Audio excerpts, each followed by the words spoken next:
The opinions and views expressed in the following program are those of the speakers and the host, and do not necessarily reflect those of Yoakley Scott Corporation and your sports network.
And hello, everybody. Welcome inside a wonderful Monday episode of Running Point, brought to you by our good friends that we're going to put in the top right-hand corner of the screen right here, Greenwood Chevrolet in Austintown. You know they go lagged there. Let me see. There it is. Greenwood Chevrolet in Austintown. They go the extra mile for you. We try to do the same here on this show every single day.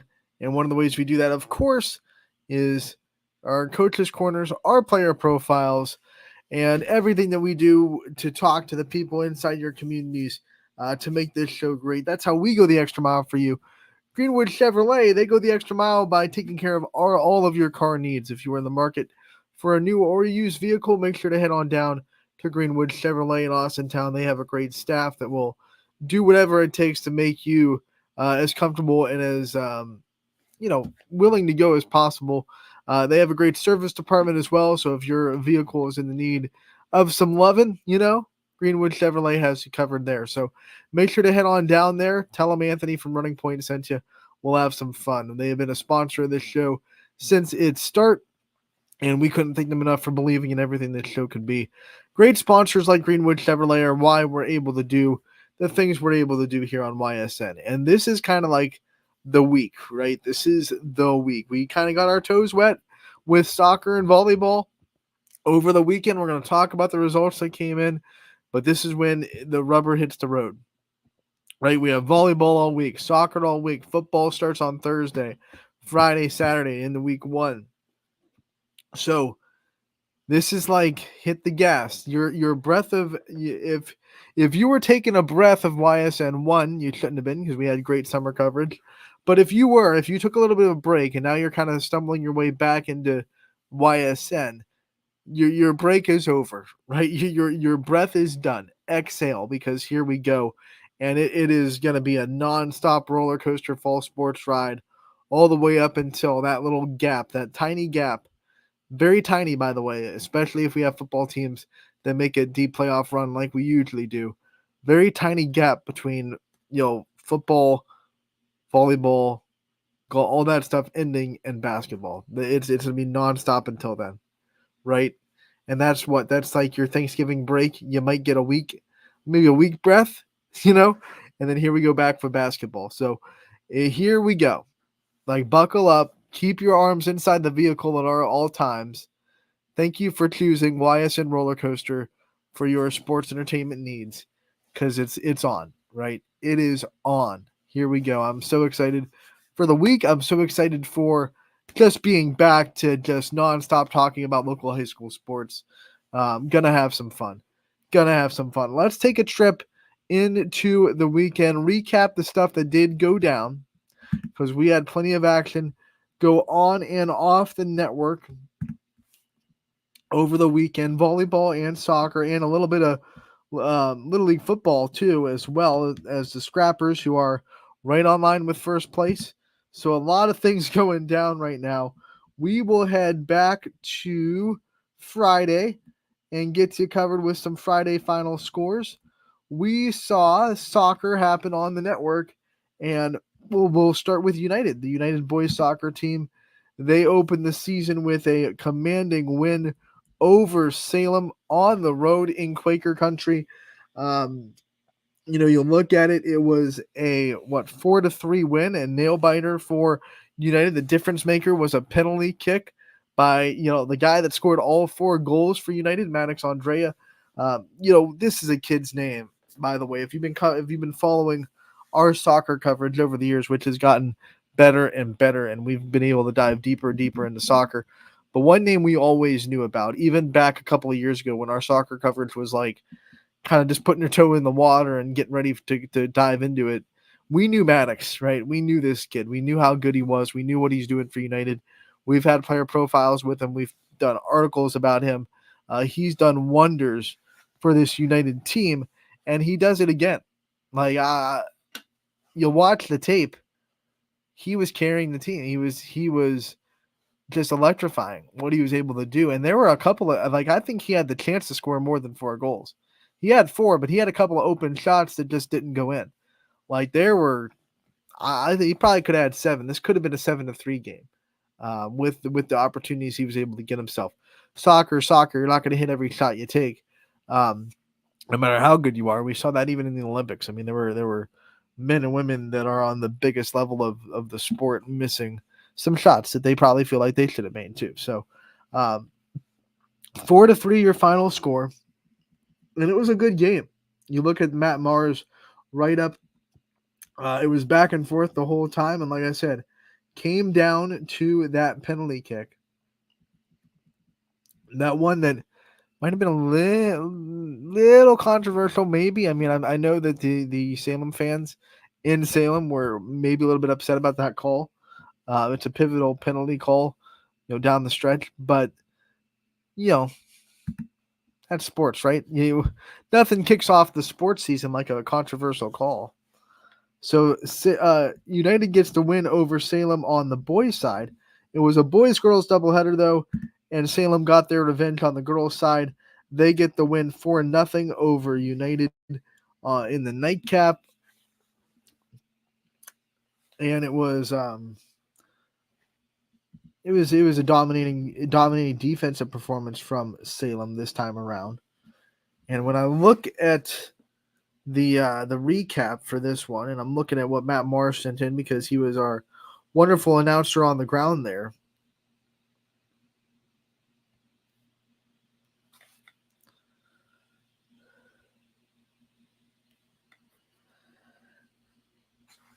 Carly Sampson was the Quaker that had 2 of their 4 goals, and she was the player that stuck out, to him when he was calling it. And didn't get a chance to watch this tape. I watched the boys' game, and then I had some content to write, so I wasn't able to tune into the girls' game. But what I can say is the Salem girls team, a lot of question marks, right? A lot of graduating talent that went from last year's team. So you kind of are pleasantly surprised if you're a Salem fan to see, okay, we're on track. We're still this team that's going to go out there. We're going to play really good defense. There was still plenty of athletic. Um, they had a lot of speed, which one big question mark. When you lose Riley Hutton, you're like, hey, what's our speed going to look like, right? Because she's one of the fastest girls that was in the area on any sport. So you lose her, you're thinking like, what's our speed going to look like? But they look plenty athletic. Their defense was locked down, and they found ways to score. Was it like an astronomical? Our offense was off the charts. No, but 4 goals, that'll win you a lot of games in soccer. So I think Salem calmed some stomachs on Friday on the girls' soccer fanhood. Right? They were like, okay, we're fine, guys. We're fine. We're gonna be fine. We lost some talent, but great coaching staff, great programs. They come back from losing talent, and they have great youth program in Salem, and I think their girls program gonna be just fine. Sending a good message on Friday with that win.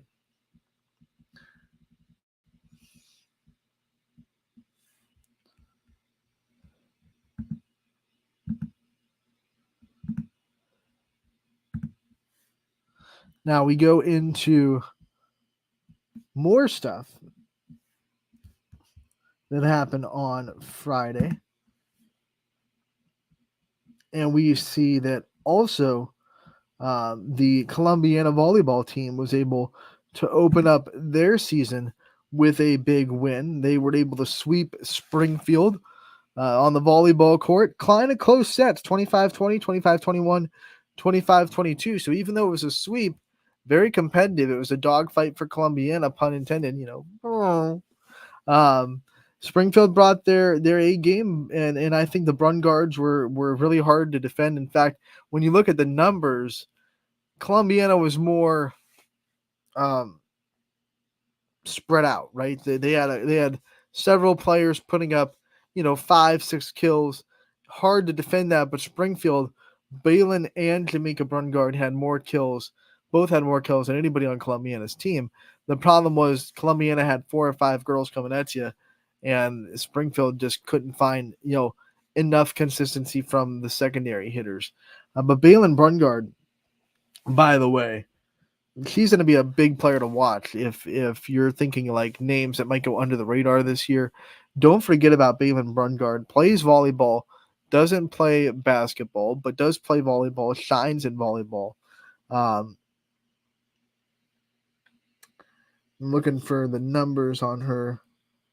She had 11 kills, 17 digs, 2 aces, so a double-double for her. Jamaica Brungard had 11 kills and 7 digs on her slate. And then Kerrigan Mullen for Springfield, 25 assists. And Ava Toscano had 12 digs as well. For Columbiana, like I said, a pretty spread out attack. Ellie Jackson had 5 kills, 9 assists, 10 digs, so almost a double-double. Cameron Perkins, 5 kills, 10 assists, 11 digs, so that was a double-double for her. She also added 2 blocks. Danica Hallis, 5 kills, 10 digs. Marin Hepler, 5 kills and 11 digs. So you see that all spread out. I mean, what is that? 1, 2, 3, four girls with 5 kills and double-digit digs. That's tough to go up against. You're gonna find ways to win sets even if they're close, because you're always gonna be, no matter what rotation is in, what rotation you're in, you're gonna be able to get balls up in the air, so you're gonna get your digs, and you always are gonna have hitters in the front row that can put balls down, right? And that's one of the things that teams that don't have the depth that Columbiana does struggle with. Like when this girl's not in the front row, how are we gonna get our offense rolling? Well, Columbiana doesn't have to worry about that because they're always going to have quality hitters in that front row, no matter what rotation they're in, and that's important. That is super important. They're good passers. They have a good setting crew. They run more of a 6-2. Springfield was running a 5-1. You see that with the 25 assists from Kerrigan Mullen. So 25 assists for her. She's the one setter. But Columbiana with two players with double-digit assists tells you they're running a 6-2. That gives you even more options in the front row, right? 6-2, for those of you that are new to volleyball, means that you always are going to have 3 hitters in the front row, and you rotate in setters, right? So your setters are always going to be a back row player. They're not going to have to play defense in the front net. So you usually run that offense, 1, when you have a lot of hitters to work with, and 2, when you have, we have 2 quality setters that you can trust, but also setters that, their strength is not their defense at the net. Usually if you don't have extremely tall setters, or if you don't have setters that are going to be super aggressive at the net too, you're not going to get those dump overs because you can't attack like that out of the back row. Those are when you run the 6-2. So Columbiana is always going to have 3 hitters in the front row at all times.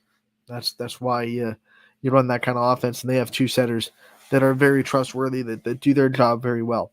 So the Clippers back in action tonight as well against Poland. So they have a couple of non-conference games to start the season.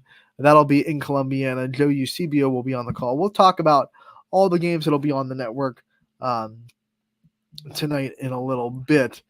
Before we go into Saturday, we had one more score come in. I should say stats come in for soccer. We had the doubleheader in Champion. The JFK girls got revenge on the Flashes. They get the 3-2 win. Remember, Champion went undefeated last year. The first game of the season, they went and beat JFK. That was a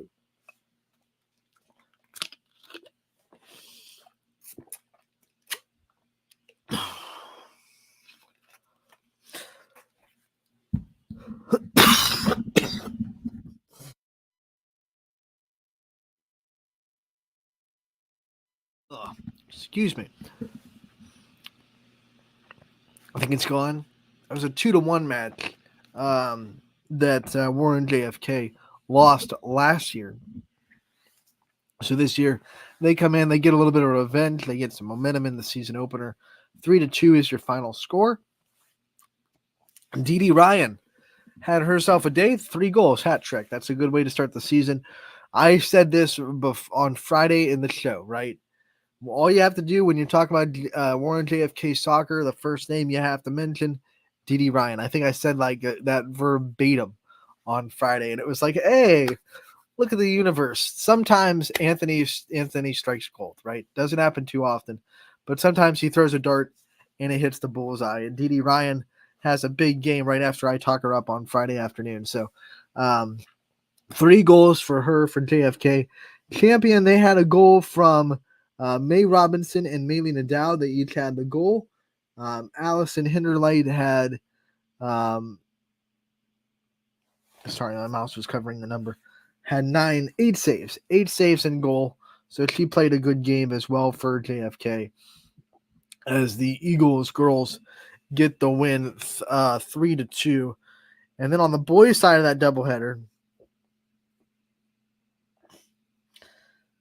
Champion won 4-0 on the boys' side over JFK. Unfortunately, we didn't get the stats reported to us in that game, but we did have that game broadcasted. CJ Bako was there, so we'll still have the recap for you. We go into the weekend and volleyball getting more traction on Saturday. This is when I get to talk about the game I was at, my first volleyball broadcast of the year. Happy to be back in the gym. Here we go. I was in Champion for the tri-match between Champion, Warren JFK, and Pymatuning Valley. A very fun tri-match. You looked at it, everyone's kind of starting their first game. There was some rustiness, of course, some people trying to find their confidence, their rhythm. That's always going to happen first game of the season. But the effort was just ridiculous. Like, there were a handful, more than 5 or 6 balls that had no business staying up in the air, but players found a way to get on the ground or run across the court, found a way to at least get the ball in play. Didn't always end in a point, didn't even always end in the ball going back over the net, but just getting to balls that most people can't get to or most people give up on. That's a lot of the things I saw on Saturday, which was really cool to start the season because it's a Saturday morning. It's the first game of the year. You're not really in full form yet. You're not in that volleyball rhythm yet.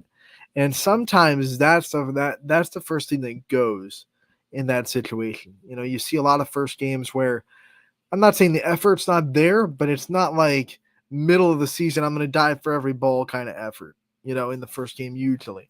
And I saw that a lot from all 3 teams. Really impressed. I was really impressed by the libero play by all 3 teams. That was one of my takeaways. And I was talking to about it, coming out of the game with all the coaches. I was like, man, these liberos were really, really good. Focus for Pymatuning Valley. You had Boggs for Champion and Gillespie for Warren JFK. They all just played really well.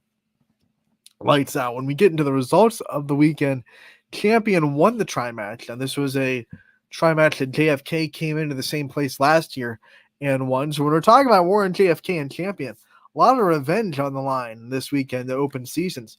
Soccer JFK girls got their revenge, and on the volleyball court, Champions to one that turns the table and gets a little bit of revenge. First thing you talk about with Champion, Kennedy Caldwell, she had a great day. Double-digit kills in both games. That's what Kennedy Caldwell is going to bring you for Champion. She's one of the best hitters, definitely in the conference, if not the area. When you get her a set that's right in a rhythm, and when you get her one-on-one, that's a lot of trouble. She was able to move the ball around cross court a lot. We kind of lulled the defense into defending the cross court, and then she would go line. Saw her use the block really well. Saw a couple of soft touches to go over the block as well that found that middle hole of the defense. Because when your blockers are there, usually your defense back row not playing up, right? Because usually your blockers are trying to take away that middle. So this finessing it right over the blocker's hands, right into the middle of the court. Um, that was really fun to see her be able to pull those shots off. Um, Once again, Champion, I really liked just the effort, right? I thought their middle, Taylor Gearhart, was putting on a show as well. She had the match ceiling kill in the end of set 2 for JFK. She had a couple of blocks. In fact, she had three or more blocks in both matches the Champion played. I think 3 in the first one against Pie Valley and 4 in the second one against JFK. Really impressed with that.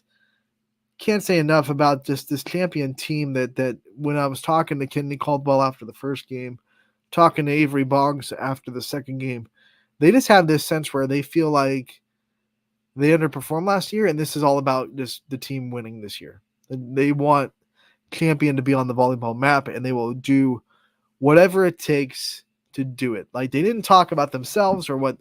Even when I asked them questions like, hey, what was working so well for you, they deflected to team, right? They were just like, you know what, it's the team. We played well.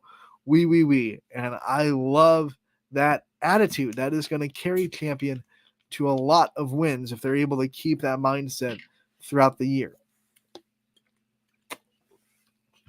Love getting the chance to talk to Coach Mast. She's a great volleyball mind. You could tell, first game of the first day of the year, she's trying to get everything situated. They were in the middle school. There was a lot of things that could have been distractions or derailments for this team. Hosting a tri-match, not in your varsity gym, going to the middle school, having to figure out even the little things like, hey, do we have access to the PA system? Can we introduce players? Okay, I guess we can't do that. What are we going to do for the anthem? Let's sing the anthem. They had both teams just kind of sing together because they knew they didn't have a PA system for the anthem. That was pretty cool. But when you're dealing with all of that, plus just getting ready for volleyball, it can be kind of a distraction, but it wasn't for this team. It wasn't for the coaching staff either. The JVs were playing across the way. So really, Crystal Mass with her varsity was pretty much the one-man band. So I was really impressed with just that ability to roll with the punches, right? And going to Pymatuning Valley side, one of the things I really liked, they did not play great against Champion in the first match of the day. They were competitive for the first half of the set, and then it just really fell off. But then JFK, both sets, even though JFK won them, both sets were extremely consistent and extremely competitive. So I really like JFK. You don't have a lot of time to come together and regroup in a tri-match. They give you maybe like 10 minutes between games. So, they had to play back-to-back against Champion and Warren JFK. So they're playing a very fresh JFK team that didn't just play a game. They're at the disadvantage. And when you look at the way that the Champion game went, you think this Pymatuning Valley team, they're going to be the more tired team. They already look a little wavy. JFK was really good last year. This could be a really quick 2 sets, but it wasn't. Pymatuning Valley fought their tails off to make that match close, to make those sets close. Really impressed with their ability to bounce back. I know they didn't get the win against JFK. They couldn't pull out those sets, but that could have easily, for a weaker-minded team, could have been like 25-9, 25-10, right? Okay, we just got beat up by Champion. We're tired. They're fresh. Pack it in, try again in a normal volleyball week, right? We didn't even have the head coach couldn't make it, so they didn't have their head coach there, right? She had other obligations. So there were a lot of things that could have went wrong for Pymatuning Valley, and I love seeing them bounce back in that second matchup and just fight their tails off to say, that's not going to be our story. That's not going to be what we're about. We're not going to be the team that lays down and says, let's pack it in. We have matches to play. We have points to win. Really impressed. Once again, the libero, great. Like, Fogus was playing out of her mind. Really liked Taryn Tish was a name that stuck out to me, right side hitter. You don't see a lot of right sides that stick out. Usually right sides are there just to have a third option. But I really liked what I saw from her arm swings. She had a couple of kills in both matches. Um, and think they're doing fine. Huntington Valley is going to be a good volleyball team. They have a schedule that I think will favor them in a lot of games. I think that's a good way to start the season and prove to yourselves that you can get yourselves off the mat. Um, I'm not selling the stock in Huntington Valley just because they were the team to win 0-2 in this weekend. Tri matches are also hard to win. I talked about this with Coach Young on Thursday when he was on the show. You have no time to really have a slow start at all. You have 2 sets in the tri match, not 3. So you really got to start fast, or you're not going to be, in for a good show.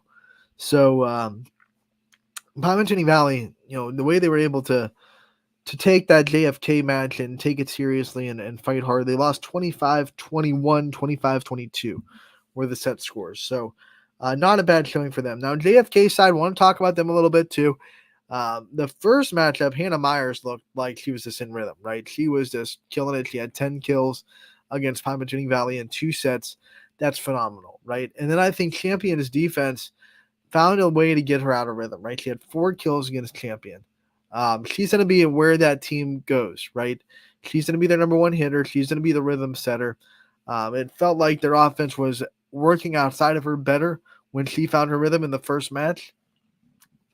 I think she's going to be that girl that sets the tone, right? You kind of like a Brie Littell from Girard last year. Not the only hitter on the team by far.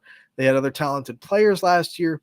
But when you looked at those games and those matches, like everyone kind of went how Brie Littell went, right? If she had a bad hitting day, it kind of trickled down into other people. But if she was on and in rhythm, then everyone else was too. I think Hannah Myers is going to be that for JFK. And I don't want to put like extra pressure on Hannah Myers. Not trying to do that. Not trying to say she's the make or break by any means because they have other quality players. But what I'm trying to say is like it just felt like at least in that game, that day, it felt like she was that cog, that momentum, right? That churner that when she's on, everyone else feels confident. There are leaders like that because she's a leader. There are plenty of players like that in every sport. Like when they're on, you just feel more confident because man, if she's on, we can be on and we can win this game. And when she's not finding a rhythm because the defense is picking her balls up or the blockers are there, I think the rest of the team feels a little bit more pressure to do it, and it just didn't feel like the same mindset. But they do have really good players outside of Hannah Myers in the hitting department at JFK, especially Anaya Johnson. What I saw from her, especially one of the things that really stood out, blockers. Blockers, one of the toughest things to do as a blocker in volleyball is block back row attacks because the timing has to be perfect, right? And she blocked like 2 or 3 in that match. Kennedy Caldwell is a really good back row swinger. So to block her from the back row a couple of times, that's high level. That's next level stuff. So Anaya Johnson, loved what I saw from her. Once again, said about the liberos, Riley Gillespie, was really just as good as all the other liberos. This was a libero showcase. They were all playing really well. Loved what I saw from her leading that back row defense. JFK's defense actually in the back row did not play bad.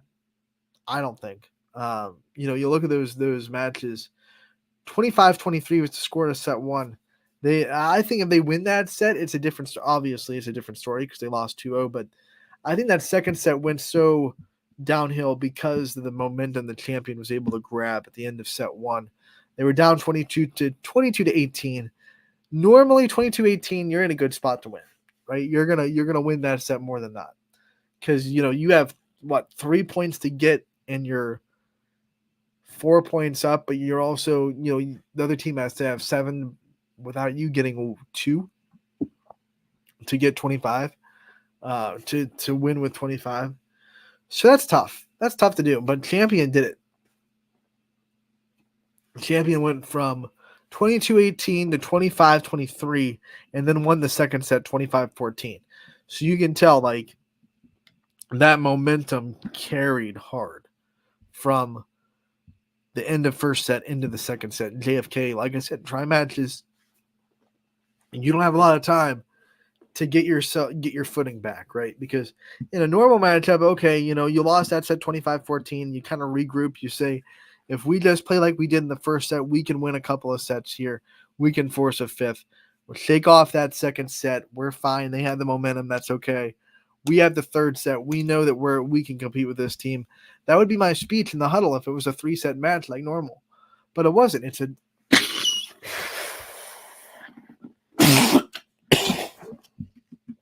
excuse me. It wasn't. It's a 2-set match, right? So you don't have that time. You don't have that luxury. So JFK couldn't bounce back from that momentum to come back from. Let's talk about some other stuff over the weekend.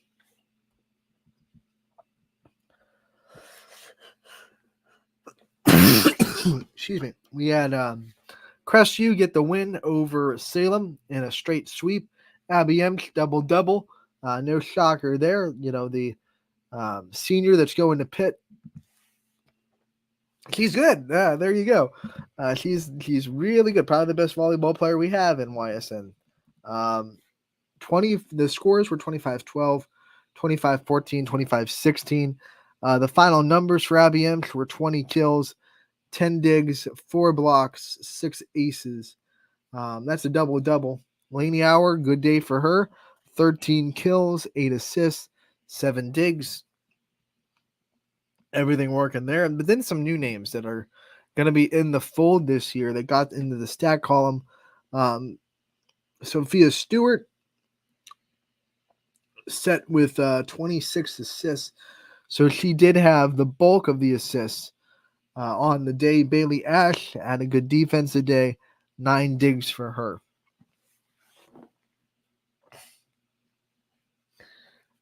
So those are some new names that I was excited to see for Crestview. Obviously, you lost your libero and Emily Downey. You lost Grace Hour, who was kind of everything for you. Was a solid hitter, was someone that played defense in the back row, and then ran that 6-2 offense really well as the second setter. So you lose to seniors like that, especially when I'm talking libero, because we're talking about Bailey Ash right now. You wonder how your defense is going to look, because you can have the best hitter in the world and the best setters in the world, really. And Crestview is still strong in setting and hitting. But if you don't have the defense that can get the ball to the setter, it's a moot point.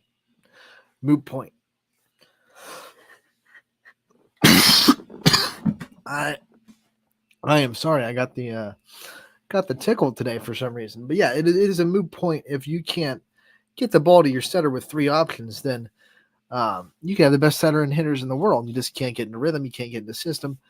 So the defense was going to be, in my opinion, the overall back row defense was going to be like what I wanted to see out of Crestview. And you see the dig numbers; they're there. Salem was not an offense that wasn't hitting. They were getting their hits. Crestview had to get digs. They had to get their digs, and they got them. Abby M is supporting in the back row when she's back there getting her digs. But you had Laney Hour getting some digs at back there. You had Bailey Ash getting digs. You got defense. So I wanted to see that. I thought Julia Blasco was going to be a big loss on her defense. She was a good passer when she was in the back row. Great hitter, not discounting what Blasco was able to do when she was in the front row. But I thought her defense was a little bit underrated when people were talking about Crestview. So I was really curious to see in these first couple matches what their defensive numbers look like. I'm really excited to see them against East Liverpool. I think they're going to need that back row even more. So really excited to see that start, especially the dig numbers that came out of Crestview. That's going to be one of the things to keep an eye on when Crestview continues their season. Lakeview got the sweep in their tri match. They went down to Akron, St. Vincent, St. Mary. They were able to win both matches there.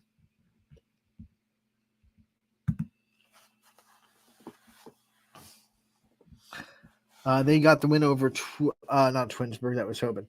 Chagrin Falls and St. Vincent St. Mary. Let's see. Addie Allen with 8 service points, 11 digs. Mallory Mylock had 22 assists. 4 aces. Reagan Price had 11 kills, 2 blocks, so a good day for Reagan. That was against Chagrin Falls. Against St. Vincent St. Mary,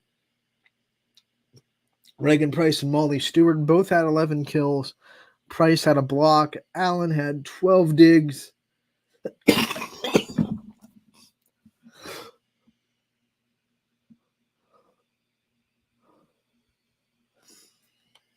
Laura Schmader had 3 aces.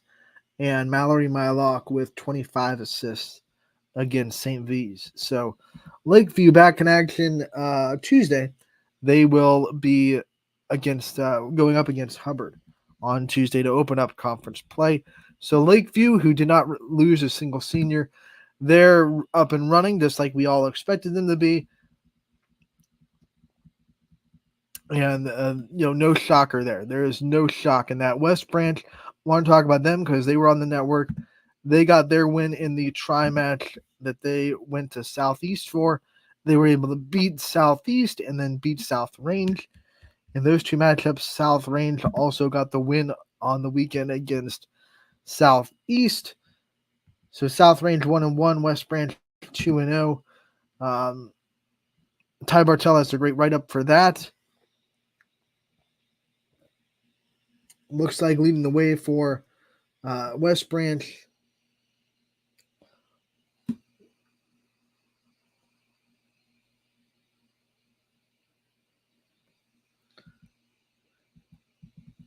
Sorry, I was reading the wrong. I was so confused. I was reading the wrong recap. Let me see real quick. Audrey Ring had kills and blocks, 3 blocks. Addie Craven had a good day for herself. Kendall Cayley had a good day for West Branch on the offensive side. So those are some names to watch out for. Of course, Reagan Greenison led the back row as the libero, senior libero, going to Mount Union. Going to Findlay, should say. Everyone knew she was going to have a good defensive year. She starts off well. So West Branch gets the win in that tri-match against Southeast.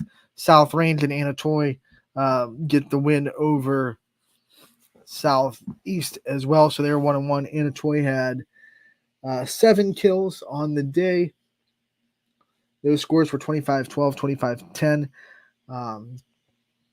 Hayden Carey really set the ball well, and then Allie Irons played a good defense according to Ty in that matchup as well. So South Range looking good.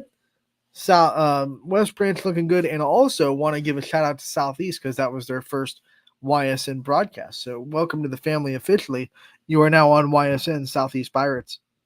We can't wait to be down there more for football, volleyball, soccer, all that fun stuff during your fall sports season. That'll do it for our recap of the weekend. When we come back, we have some season previews to get to. Crestview's Alicia Auer going to be featured on today's episode of Running Point, talking about her season. That's coming up next on Running Point, brought to you by Greenwood Chevrolet in Austintown. 21 News delivers the news as it happens, using the latest technology from where it happens. Live here outside the Mahoney County. On air, online, Wednesday afternoon weather update. Very dangerous. and on the 21 News social media platforms. I'm on the road right now. 21 News, the Valley's only locally owned source for trusted news since 1953. Craftsmanship to us is 60 years of pride and dedication. Passed down from generation to generation. The hardwood floors that your kids take their first steps on. The solid wood doors you quietly close at night. The things we create day in and day out are the products that end up turning your house into a home. At Baird Brothers Fine Hardwoods, uncompromising quality and craftsmanship built our business. And it will keep us moving forward for generations to come.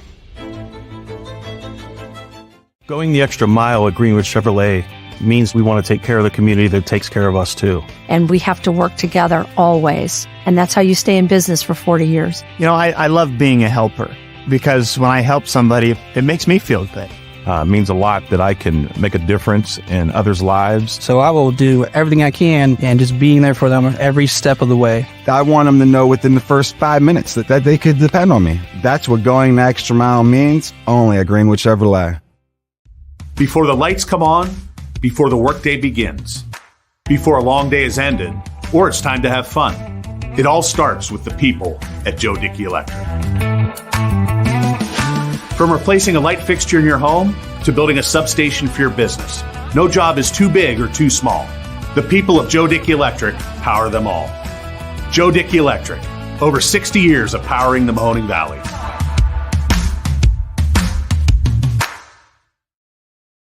Welcome back to Running Point on ysnlive.com, brought to you by our good friends up in the top right-hand corner of the screen, Greenwood Chevrolet in Austintown. You heard from them in that commercial break. Remember, they go the extra mile for you, so you don't have to. We try to do the same here on this show every single day. And we will continue to do that with a Coach's Corner season preview from the head coach of Crestview, who has been and looks to continue to be probably the best overall team, definitely successful team in the YSN family. Went all the way to the regional finals last year, looking to make a deep run again. Alicia Hour with the Coach's Corner and season preview. Here it is.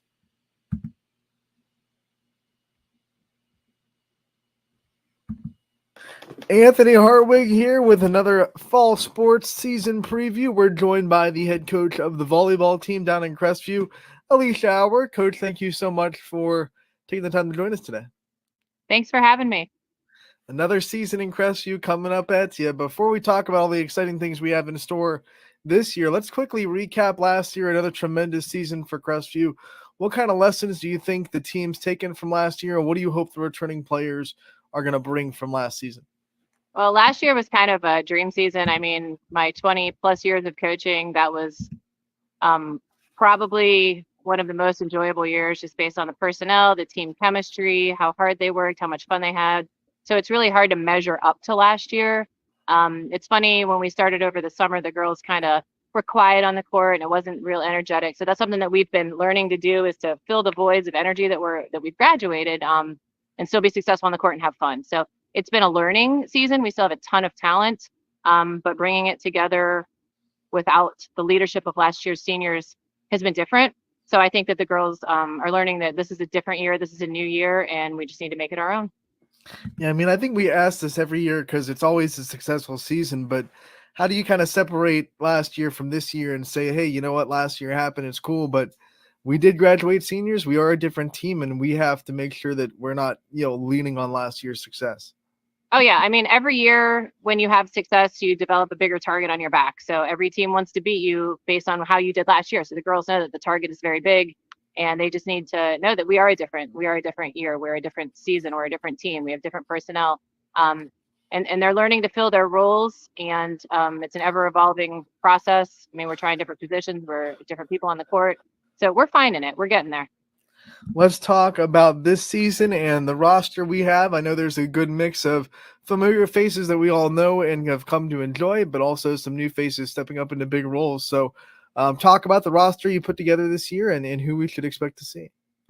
Well, this year we have 7 seniors. Obviously, we have Abby Emch coming back for her final season. I know everybody will be glad to know that she's finally a senior, so we're looking forward to Abby's year. I have 6 other seniors. Some of them have played varsity in the past. Lydia Campbell was middle for me last year. She's back. Natalie Blakeman was DS last year. She's back. I have some kids who played JV last year and are moving into some varsity roles. And then I have a couple juniors. I have Lainey Hour. She's recovering from an injury she's had with her foot over the summer. So we're still waiting to get her full go. Hope that's going to be soon. And then we have Sophia Stewart, who's stepping in as a setter. She's doing a really nice job. I have Bailey Ash, Sophia DeTilio round out my juniors, and then Kerrigan Miller is a sophomore. She's been playing some varsity, as well as some JV time. She's doing a nice job. And then my seniors, I have Jaden Scheller, Abby Boyarko. There's 7 of them, so it's hard for me to remember. Aubrey Unkefer, and then I already said Abby Emch. Natalie, Lydia. One of them's slipping my mind, but I'll get them in a second. Those banners it's aren't a up great, it's a the great. banners aren't up in the gym yet to help you.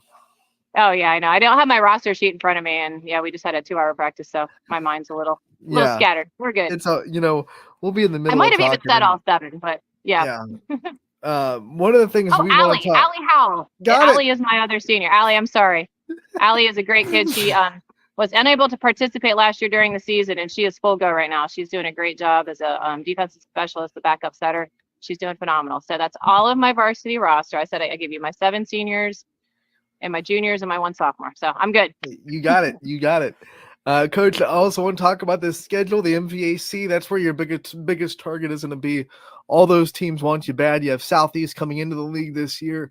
Talk about the league and some of the things you expect out of it and what it's going to take for Crestview to stay on top of it. I'm sure Garfield will bring back a solid program. They always do. LeBray is always solid. I don't know much about Southeast. We've played them in the past, and they were very strong, but I'm not sure where they're at right now with talent. Oh yeah, I think it's probably going to look similar to where we were last year. I know that Liberty's graduated some tough players, and Brookfield also has. Newton Falls will probably be similar to where they were last year, with returning some good kids. So I'm looking for Garfield to probably be the biggest challenge in our league. And then when you talk about the non-conference schedule, you guys always want to get yourself as ready as possible for tournament time. So what teams pop up outside of the MVAC this year that you're excited about? We open up with Salem, and then we turn around and play East Liverpool, which will be a big game. We have Girard early on, and then we'll play Fitch later on in September. We have Boardman at the end of the year, and then we have we have Cardinal Mooney as well as Western Reserve. So I think it'll be some very solid games. We're gonna have to bring our A game to all of them to have success. Got some good teams in the area. We've talked about this every year, but you don't have to go very far to get good volleyball, in the non-conference. What's it like to be able to not travel too far and still find high-level volleyball to go and test yourselves? Well, it's kind of ironic because we actually traveled farther for our league games than we do for the non-conference, where we're getting the really high levels of competition. So I appreciate that we don't have to go too far. We just went to Fitch last night for a pretty high-level scrimmage, and that was a lot of fun. But any bus ride that's less than 45 minutes always makes me smile. We usually don't spend the season preview talking about tournament time, but because of the realignment and the more divisions in volleyball and every other sport that's not named football, I want to talk to you about kind of what you saw out of it, what your initial thoughts are about, being in a different spot. I know in Division 5, it's a lot of familiarity with where you guys were last year, especially locally. But what are some things that you thought about, expanding the divisions for volleyball and what it does for Crestview? Well, honestly, I almost feel like it just took Division 3 and transplanted it to Division 5, because a lot of the schools that we see, we will still continue to see. Lakeview is no longer in our division, which is nice because I hate for us to run into each other when we both have powerhouse teams and one of us has to leave. I believe Girard is now Division 5, so they will possibly run into them during tournaments. But I don't know. I feel the same. I looked at the list a while ago. I haven't re-looked at it because honestly, at the point in time, you play who you play, and that's what matters. It would be nice to have the bigger, stronger Catholic schools in a bigger division, not Division 5, but that's an argument for another day. When that was being discussed, more divisions in every sport, did you have like a thought on it? Did you think it's good for volleyball to go more divisions and maybe get more teams the opportunity to make deep runs in the tournament and things like that? I don't know. I guess I have mixed feelings about it. I don't know it's what's best for the kids. I mean, obviously the OHSA will have more tournament games. They'll have a higher revenue, so it's good there. It is good for the smaller schools, I guess, and the bigger schools possibly, but I feel like the teams in the middle are still, it's the same for us. I don't feel much different about it. I want to also talk to you about your staff. We always give the time to shine a light on the coaching staff that you put together. What are some things you can say about your coaching staff this year and who you have working behind you? I absolutely love my coaching staff. I have Mackenzie Cross. She's my varsity assistant. I have Casey Landsberger as my JV coach, and Sarah Finch is my freshman coach. And honestly, I I think coaching is so enjoyable when you have a staff you can trust, a staff that you love to work with, that you get along well with. So I feel very blessed. They're all knowledgeable. They're all fun. It's a very positive environment. Today we had a 2-hour practice. We typically go 3 in the preseason, but we had a big scrimmage last night, so I gave them a 2-hour practice today. And 1 hour of them was focused on individual skills, which we break up as coaches and take a skill set. So they're getting that individual instruction at practice from knowledgeable coaches. So I feel very blessed to have that coaching staff that can do that. You've been able to also, build a strong program, and we don't do that without the youth of the community. You've been able to see a couple of freshman classes come into this program the last couple of years when you guys are having very successful runs and not really be fazed by the next level of volleyball. What does that say about your middle school program and where it's at compared to where the high school level is at as well?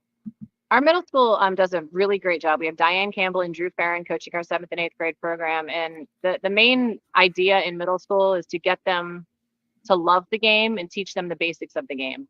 And it's fun to watch the girls progress. And then once they come from 8th grade to freshmen, then they see the upper level kids and then they know what they need to do to get to that next level. So I think it's a really nice progression. Like I said, teach them to love it first, teach them it's fun, teach them the basics, and then let them develop. They get their own love for the game, and that's when you really start to grow amazing volleyball players because they just love to play. We all know the Crestview community is excited to come out for volleyball this year. When is the first game that they can come out and watch the Rebels play? We are at home on Tuesday. What's the date? 17th? The 20th? Is that right? Mm-hmm. Yep, Tuesday the 20th. We will host East Liverpool at Crestview, but we open up at Salem on the 17th. That's exciting. Day 1 of volleyball. Crestview's there. Not wasting any time. Coach, we want to thank you so much for taking the time to join us today. We appreciate the season preview, and we'll talk to you in real soon. Great. Thanks for having me. You got it. That was Crestview head coach Alicia Auer taking time to talk to us about the volleyball season. We thank her, of course, for her time. One of the things that we're going to do before we get out of here is talk about what games are going to be on the network tonight. ysnlive.com/live is where you can find them. We have volleyball on the network tonight, 4 volleyball games for you. Lisbon opening their season hosting Heartland Christian. Rick Daly has the call for you there. 5:30 first serve for that one. Joey Sebio going to be back at Columbiana. Their second game, they host Poland. First game of the year for the Bulldogs. Second game of the year for the Clippers. Eric Hughes taking volleyball tonight. He'll be in Struthers as they host Cheney. I will be heading up into the 4-4-0. I'm going into Sam's territory a little bit. Hope he doesn't mind. I will be in Grand Valley as they host Wyndham tonight. So an all YSN matchup going on in Grand Valley to open the season for both those teams tonight on YSN. Some other games going on volleyball tonight. We have Perry going to Lakeside, and Ravenna City going to Southeast. So those 2 games are being played tonight as well. Boys soccer, we have Heartland Christian opening the season. Crestview is going to be hosting United, and South Range will be hosting Brookfield. On the network tonight, we have 3 girls soccer games. Matt Marr going to be in Ursuline for their matchup with Warren Harding. We have East Liverpool going to be hosting Carrollton, and Owen Clean will be on the call there. We'll have video only, but a broadcast from Poland's girls soccer team. They host Manchester, so that'll be going tonight as well. Shout out to some girls golf matches going on today. United going to Beaver Local. Poland and McDonald are going to Old Dutch Mill to play each other. Ursuline and Hubbard playing at Deer Creek. I should say Ursuline and Hubbard. Boys golf, a lot going on today. Hubbard and Poland are going to be at Knoll Run. Beaver Local and United. Cardinal Mooney at Fitch. We have Ridge and Niles at Howland at Old Avalon. South Range versus Boardman at Mill Creek Park. Girard going to go to Ursuline. Columbiana and Lisbon are golfing today against each other. Crestview and Newton Falls are playing at Riverview Golf Course as well. So a lot going on the boys' side of golf today. A couple of girls' matches, and like I said, girls' soccer, 3 on the network tonight, 4 volleyball games on the network, That's 7 games total. ysnlive.com/live, where you can find them. Make sure to tune in. We want to thank you so much for tuning in to this show today. We thank you. We'll be back tomorrow from 1 to 2. Talk about all the results that we get in from today. And we'll talk about more season previews as well, still coming for you on Running Point. Thank you so much again for tuning in. Running Point always brought to you by Greenwood Chevrolet and